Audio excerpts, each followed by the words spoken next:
We currently don't know precisely if, to what extent, the National Referral Mechanism and modern slavery support system is being abused as a loophole for illegal migration.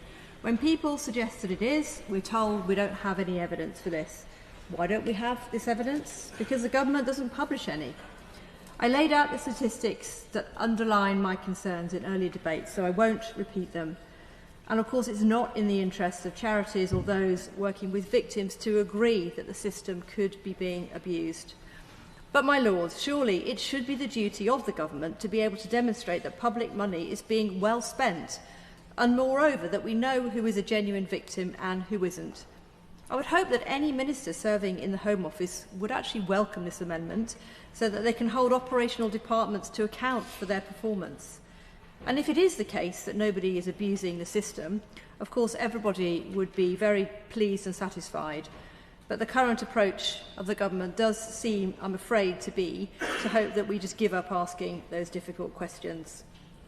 Amendment 79D is based on information in the asylum system based on conversion to Christianity. I've tabled written questions to the Home Office and questioned the Minister in this House to find out how many asylum claims have been accepted based on religious conversions in each of the past 5 years in respect of conversions to Christianity, Islam, Judaism and any other religion. And I got the following written answer.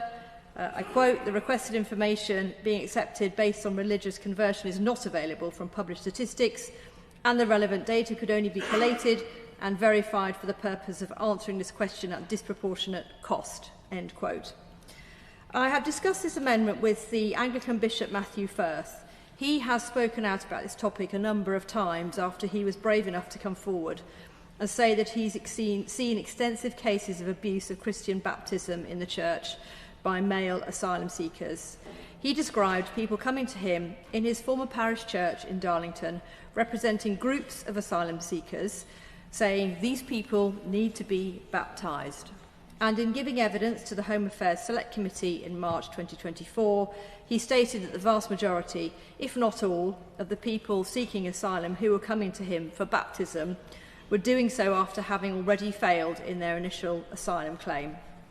And at the same Select Committee hearing, the Bishop of Chelmsford actually said subsequently that she doesn't have a problem with what he said about the truth of this issue.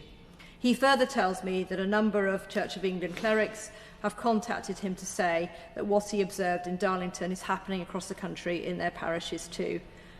They say that they are too afraid to speak out because of the treatment they are likely to get from Church of England bishops with very distinct political views. And they tell him it's happening constantly. Asylum seekers who failed on their first application suddenly asking for baptism as a way to overturn the result. My Lords, I'm aware that many Right Reverend prelates in your Lordship's House have questioned the veracity of these reports and anecdotes, and I agree with them that we can't make policy on a matter of great importance based on the testimony of one bishop.